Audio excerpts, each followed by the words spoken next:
நீர்மூழ்கி மூலிகையை எப்படியெல்லாம் பயன்படுத்தினா என்னென்ன நோய்கள் குணமாகையா? கை வீக்கம், கால் வீக்கம், முக வீக்கம், உள்ளுறுப்புகள் ஏதாவது வீங்கி இருந்தாலும் சரி, அந்த வீக்கத்தை எல்லாம் எடுக்கக்கூடிய ஆற்றல் படைத்த ஒரு மூலிகை. அதுக்கு எப்படி சாப்பிடணும்னு சொன்னா, இத பாருங்க, இந்த மாதிரி இந்த வேரை இது வரைக்கும் கட் பண்ணிக்கணும். இந்த வேருங்களா? ஆமா, வேர் சும்மா லைட்டா வளவளன்னு ஒரு மாதிரி நூல் மாதிரி இருக்கும். ஆமா, வேர். ஆமா, இருக்கு. கொடியா கட் பண்ணிட்டு திரிகடுகு என்று சொல்லக்கூடிய சுக்கு மிளகு திப்பிலி, இது வந்து ஒரு 100 கிராம்னா அந்த ஒரு அரை ஸ்பூன் போட்டுக்கலாம். திரிகடுகு ஸ்பூன் போட்டு 2 டம்ளர் தண்ணி வச்சு நல்லா கொதிக்க வச்சு 1 டம்ளரா சுண்டன பண்ணி வடிகட்டிக்கணும். காலை மாலை ஒரு அரை டம்ளர் அளவு சாப்பிட்டு வரும்பொழுது உடலில் ஏற்படுகின்ற அனைத்து வகையான நீர்னால் வரக்கூடிய தொல்லைகளை தீர்க்கும். கை வீக்கம், கால் வீக்கம், எந்த வீக்கமா இருந்தாலும் அது குறைஞ்சிரும். அப்படி ஒரு நல்ல குணம் நிறைந்த உள்ளுறுப்புகள்ல வீக்கம் இருந்தாலும் சரி, அது ஈரல், கிட்னி எங்க வீக்கம் இருந்தாலும், இதயத்துல வீக்கம் இருந்தா கூட அதை எடுக்கக்கூடிய ஆற்றல் இந்த மூலிகைக்கு உண்டு. ஓ, ஆமா. இருதயத்துல வீக்கம் இருந்தாலும் சரி எடுத்துரும். இருதய வீக்கம், அலர்ஜி, கல்லீரல் வீக்கம், ஆமா, எல்லா வீக்கம், மண்ணீரல் வீக்கம் எல்லாத்தையும் எடுக்கும். ஓ, சூப்பரான தகவலையா ஐயா. இது வந்து வீக்கங்களுக்கு சொல்லியிருக்கீங்க. நிறைய பேருக்கு கிட்னி ஃபெயிலியர் ஆகி கால் வீக்கம் வருது, கால்ல நீர் கோத்துக்குது, அவங்களுக்கு இது செட் ஆகுமா? ஆமா, இந்த இலையெல்லாம் எடுத்துக்கணும். இந்த இலையை பறிச்சுக்கிட்டு லேசா கொஞ்சம் மஞ்சள் வச்சு நல்லா நைஸா அரைச்சிட்டு அந்த காலில் பூசிட்டே வந்தாங்கன்னா அந்த வீக்கம் வாங்கும். ஓகேங்கய்யா. இது ஆண்மை குறைபாடு உள்ள ஆண்கள் எப்படி சாப்பிட்டாக்க விந்து அணுக்கள் குறைபாடு நீங்கி விந்தணுக்கள் கெட்டியமாகிறதுக்கு இதுக்குள்ள பாத்தீங்கன்னா இந்த வட்டம் வருது பாருங்க. ஆமா, இந்த வட்டத்துக்குள்ள ஒரு நெல் மாதிரி விதை வரும். இந்த நெல் மாதிரி, ஆமா, நெல் சைஸ்ல ஒரு நெல்லோட கொஞ்சம் பெருசா ஒரு விதை இருக்கும், நீட்டா நெல் கலராவே. ஓகே. ஆனா இதுல வந்து பூ வந்து பாத்தீங்கன்னா ப்ளூ கலர் தான் பூக்கும். பெரும்பாலும் வெள்ளையா இருக்கு.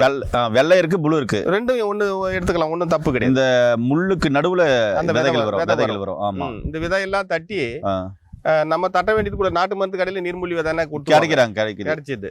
அதை வாங்கிட்டு வந்து நல்லா சுத்தமா புடைச்சு எடுத்துட்டு 1 ஸ்பூன் அளவுக்கு காய்ச்சின பசும்பால்ல போட்டீங்கன்னா அந்த பால் அப்படியே அந்த பாலெல்லாம் குடிச்சிட்டு இந்த விதையெல்லாம் ஒரு மாதிரி புப்புன்னு பெருசாயிடும்.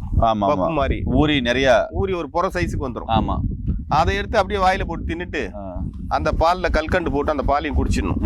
இப்படி தொடர்ந்து சாப்பிட்டு வரும்பொழுது நீற்று போன விந்துவை கெட்டியாக்கும். விந்துவில் உள்ள குறைபாடுகளை தீர்த்து விந்துவை வந்து சீக்கிர முதுதலை வந்து நிறுத்தி அது வந்து அந்த நேரத்தை வந்து கூட்டி கொடுக்கின்ற ஆற்றல் இதுக்கு உண்டு. ரத்தத்தை சுத்தம் பண்ணி உடலில் உள்ள கனச்சூடு போன்ற சூடுகளையும் எடுத்து விடும். இது சாப்பிடலாமா? சாப்பிட முடியும். மூலிகை தான், பச்சையா சாப்பிடலாம். மூலிகை பித்தன் சாப்பிடுவாரு. நீங்க சாப்பிட்டு காமிங்கய்யா. நண்பர்களே, நீர்மூழ்கி விதை கொஞ்சம் போட்டால் கூட சொல்லுவாங்களா, மணலா கயிறா திரிக்க முடியுமான்னு, நீர்மூழ்கி விதையில திரிக்க முடியும். அது நிறைய வீடியோக்கள் நம்ம போட்டிருக்கோம். ஆமாம், இந்த நீர்மூழ்கி இலையை சாப்பிட்றாரு. இது ரொம்ப ஆரோக்கியமானது தான். இது குளிர்ச்சி தன்மையுடையது, நரம்பு தளர்ச்சி சம்பந்தமான பிரச்சனைகளை சரி பண்ணும், நரம்புக்கு வலிமை கூட்டும், ஆண்கள் சம்பந்தமான பிரச்சனைகள் சரியாகும், உடல் குளிர்ச்சி ஆகிறதுனால பித்தம் சம்பந்தமான பிரச்சனைகள் சரியாகும், உள்ளுறுப்புகள் பலப்படும். ஐயா கிட்ட இப்போ சாப்பிட்டுக்கிறாரு. இது என்ன டேஸ்ட்ல இருக்கு அப்படின்னு சொல்லிட்டு நான் கேட்க போறேன். சொல்லுங்க ஐயா, கருணாகர் ஐயா, என்ன டேஸ்ட்ல இருக்கு? குழம்பு ஒரு சப்புன்னு ஒரு டேஸ்ட் தான் இருக்கு. ஆனால் வளவளப்பு தன்மை இருக்குல்ல, இந்த வளவளப்பு தன்மை தான் பார்த்துருங்க. அந்த விந்தணுக்களுடைய அந்த விந்தணுக்கு ஒத்து போகிற ஒரு மூலிகை. எப்படி வளவளப்பு இருக்கோ அது மாதிரி அந்த விந்தணுக்களும் நல்லா ஊறும். அதே மாதிரி வீக்கம், வலி, அதுக்கெல்லாம் கூட ரொம்ப அற்புதமாக இது கேட்கும். பெண்கள் வெள்ளைப்படுதல் சம்பந்தமான பிரச்சனைகளுக்கும் தாராளமாக சாப்பிட்லாம்.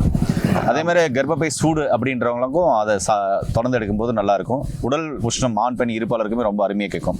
ரொம்ப அற்புதமான ஒரு மூலிகை காமிச்சிருக்காங்க. இந்த விதை பார்த்தீங்கன்னா நாட்டு மருந்து கடை கிடைக்கும், பொடியும் நாட்டு மருந்து கடை கிடைக்கும். சரிங்களா? மீண்டும் இன்னொரு அருமையான பதிவு சந்திக்கலாம். நன்றி, வணக்கம். வணக்கம் ஐயா.